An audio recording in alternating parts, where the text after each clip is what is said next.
Hello there, friends, and welcome to another Let's Play I'm starting. Harry Potter and the Sorcerer's Stone on the PS1. Or, as it's known in... as it's known around the rest of the world, the Philosopher's Stone.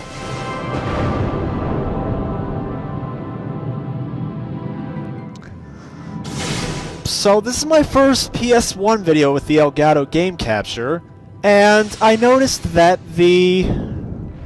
Excuse me, it's falling over here. I hope I didn't disrupt the video, but... I noticed that the HDMI cable that worked on my PS2 did not work on my PS1. But... a bunch of wire splitters that I thought were useless that my dad bought me for this morning. As it turns out, it works just fine on the PS1. Pretty much the only problem that I can notice is that that the picture looked a little dark, so I upped the brightness and contrast a little bit, and it basically looks like what's on my TV, but if it doesn't, you'll have to tell me, okay? So...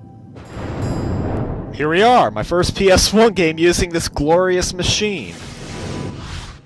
But now, let's go into why it's called the Sorcerer's Stone in America, whereas everywhere else it's called the Philosopher's Stone. Well, I did read the story, and as it turns out, when J.K. Rowling released the book to be published in the U.S., the publishers apparently wanted the name changed to Sorcerer's Stone because they felt that a kid's not going to know what the fuck a philosopher is.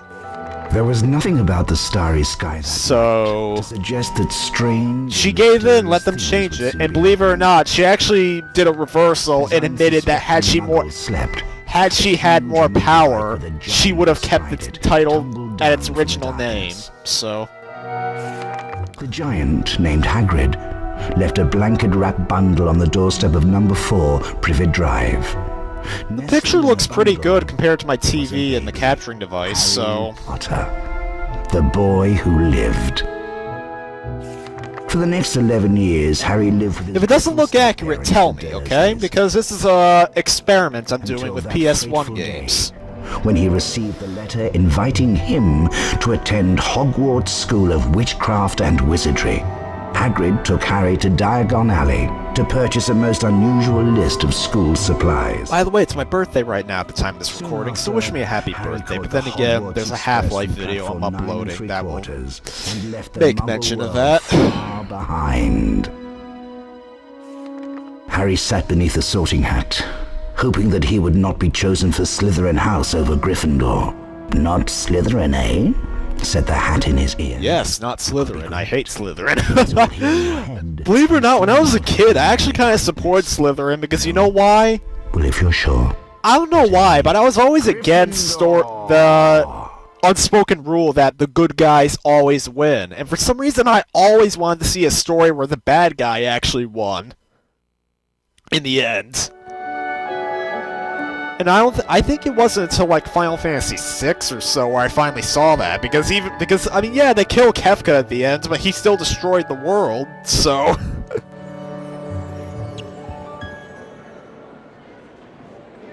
Hello there, PS1 model of Richard Harris Dumbledore.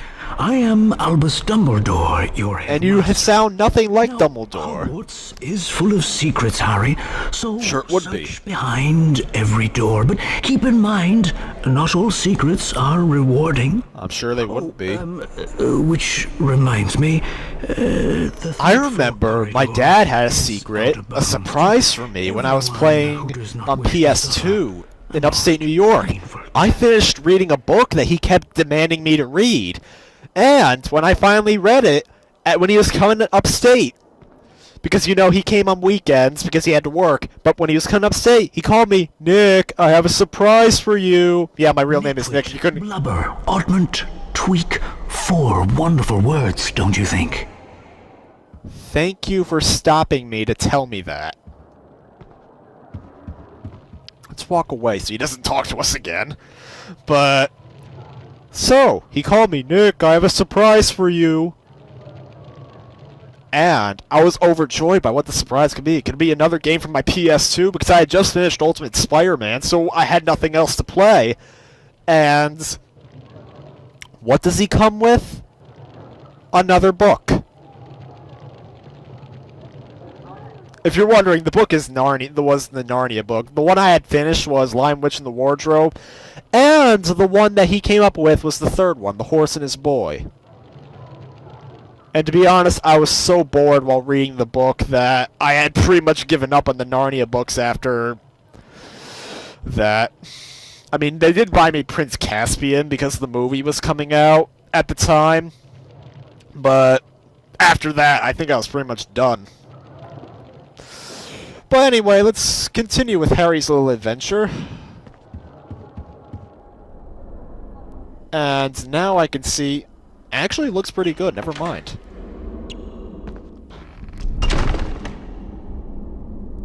I can see it's slightly more bright than it should be, but you know what? Before it was too dark.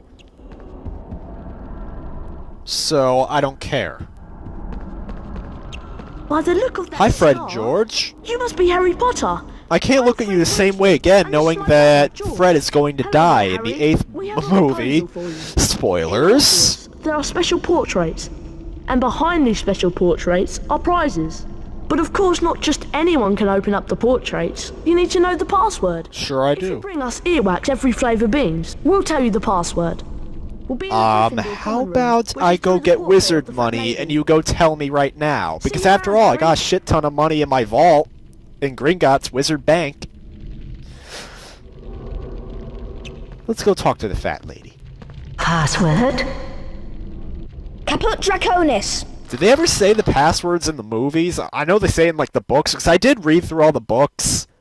I think the only ones I didn't read in their entirety were the 5th, 6th, and 7th books, because I was a kid back then, I just scanned through them. But, you know what? I should go back to the books and try reading them again. Excuse me. I'm trying to take a sip of my drink. I still have all 7 books on my shelf, though my copy of the 3rd book actually has a coffee stain on it. I mean, I could still read it, but it's just like a little sticky on the side. Not sticky, but, crusty on the side, for lack of a better word. If you lose any stamina, grab a chocolate frog. It'll give you back some energy. I love how you tried to put emphasis on the British accent rather than give me helpful advice in a convincing way. I'm British. Or European, whichever one. I do know the majority of the Harry Potter characters are British, but, in fact, I'm kind of curious about that.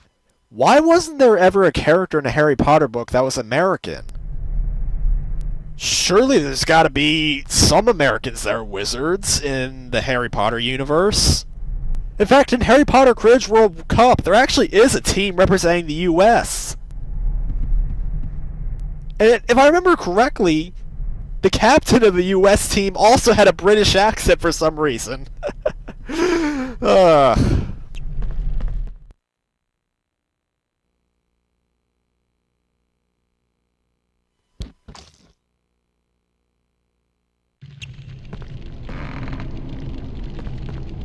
Well, let's continue on. Are you I am not used to playing Sorcerer's Stone because the last Harry Potter game I played, well, the current one I'm playing is the Xbox version of the Xbox remake of this. Like, they did a remake of this game in the same spirit as the Chamber of Secrets game on PS2, GameCube, and Xbox. I got the Xbox version for my birthday. But the most recent PS1 game I played, well, the only other one was Chamber of Secrets, and it actually used it's actually one of the few PS1 games I played that used the right analog stick for camera control. And they don't have it here, so that's kind of sad. Hey Harry, remember me, Ron Weasley? As a matter of fact, I don't remember you because it's the first time we've seen you. Malfoy ran through this door with an owl under his arm. I think it was your owl Hedwig. Let's go after him. Not Hedwig! Come on, Ron, we need to go get my precious pet back. I mean, she's gonna die in the 7th movie, but I don't care. Let's get her while we can. Come on, Harry. Let's find Hedwig. Yeah, Well. I don't if you don't want to be spoiled about the movie's events or the book's events, don't watch these videos because I'm gonna do it a lot because I'm actually kind of a Harry Potter nerd. I've seen nearly all the movies in theaters back when they came out. The only exceptions being Sorcerer's Stone and Prisoner of Azkaban, which I'll get to later, but actually I'll get to it right now. He's a nasty piece of work. Just ignore him. Sure. Us Gryffindors should stick together. By the way, you'll notice that this game's a lot like Zelda, because in order to jump, you have to run against platforms and everything, and there's a lot of Zelda-skew exploration in this, and that's why a lot of people like these games, you know? Let's go. It's kind of sad how the game's degenerated to a generic Gears of War clone. Follow me. So... To jump, just approach the edge and keep... Now, I didn't see Sorcerer's Stone in theaters because I was kind of too young to be going to movies when it came out. I was like 5 years old or so. I'll double back and watch the entrance. Well, actually, I wasn't too young. The first movie I ever saw in the theater was Shrek, like back in May 2001.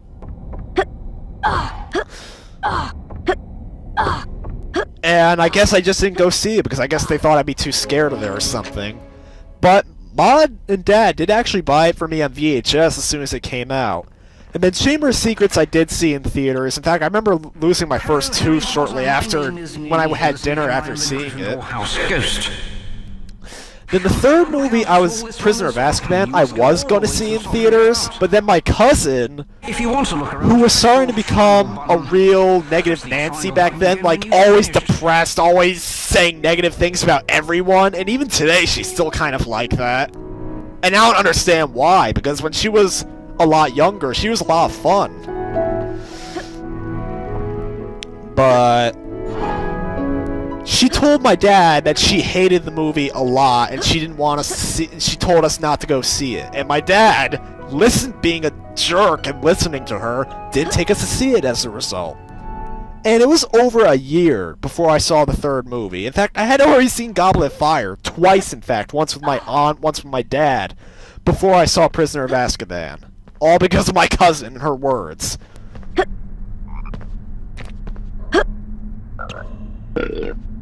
But she's cool otherwise, so... Is there anything special that I should see over there? Not really. Of course, the camera's bad in this without camera control, so... Excuse me.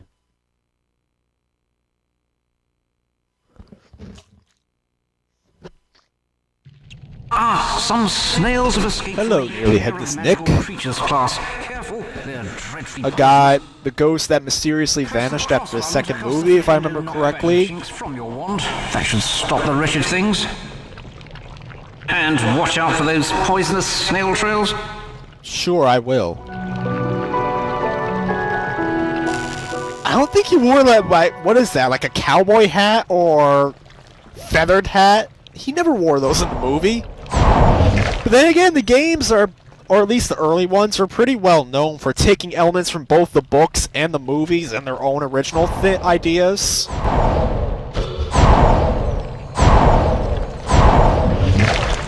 In fact, these games go to show you that there was a time when EA was a really good company, and now everybody like that's one of the most popular things. Everyone loves to hate on EA. Ooh. Well, around this time, like, they were making decent Harry Potter games or James Bond games were on the level of GoldenEye, and some of them even exceeded GoldenEye in some cases. Two buttons to rotate. Oh, that's how you control the camera. I should have realized that.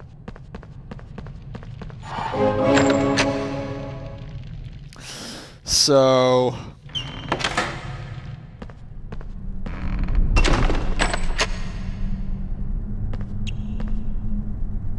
What do you guys say? Triangle button to view your surroundings. You can also cast a... See what you can... You mean first-person view? Oh, never mind. No, just shooter view.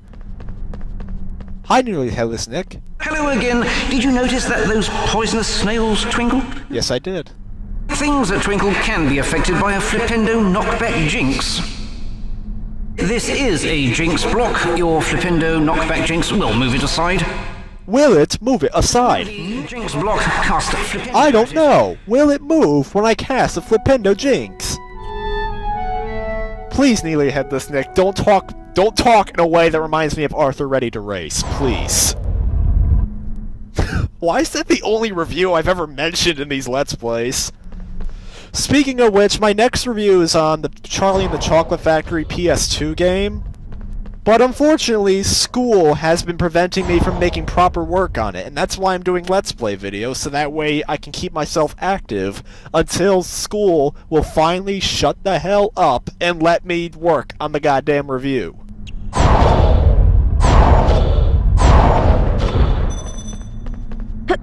I got points for pushing a block all the way. How nice. There's an evil rat. We must kill it. There we go. It's dead. Or it ran away. Where is it?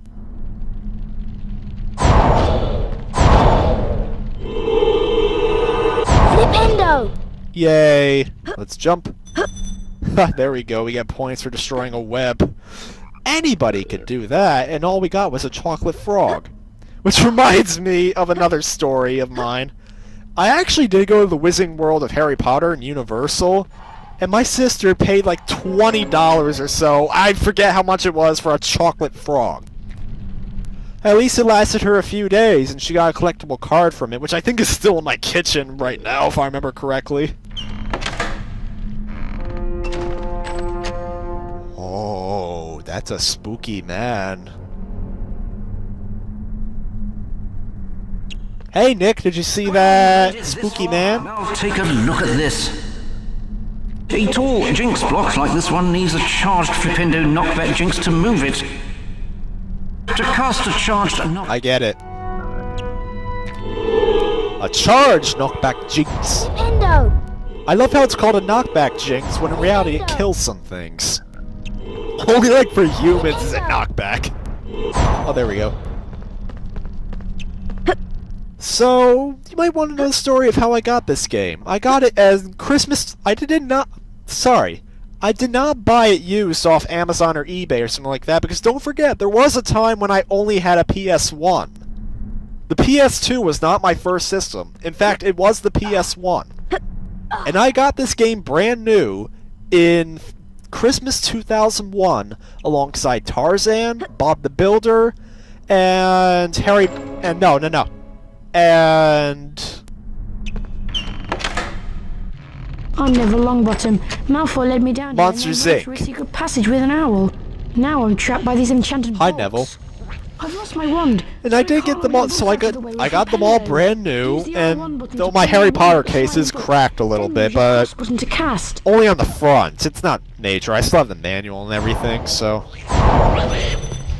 And that Bob the Builder game is gone, though. It was given to my friend Jason, who promptly destroyed it, though I remember we had a lot of fun with it while it still worked.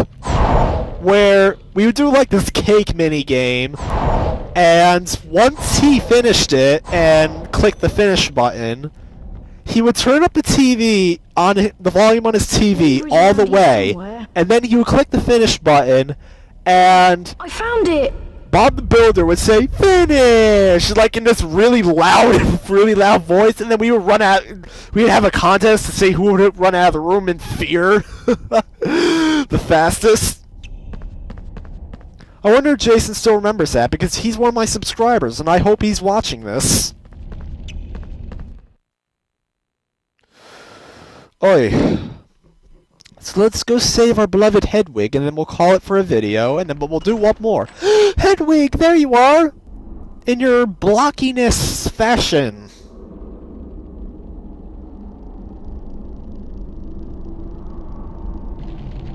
Hi, Neville. What do you got to say? A charged Flippendo knockback Jinx might free Hedwig from those bars. Keep the cross button held down to cast. I get it. And I like how they call the X button the cross button. Why not just say the action button like the other games, you know? But then again, this is not multi-platform, so... Hedwig is free! Yay! And she goes away. She kind of does that. So, with our precious pets free, that is good enough for a video. What kind of adventure is Harry going to go on next? We shall see in the next video.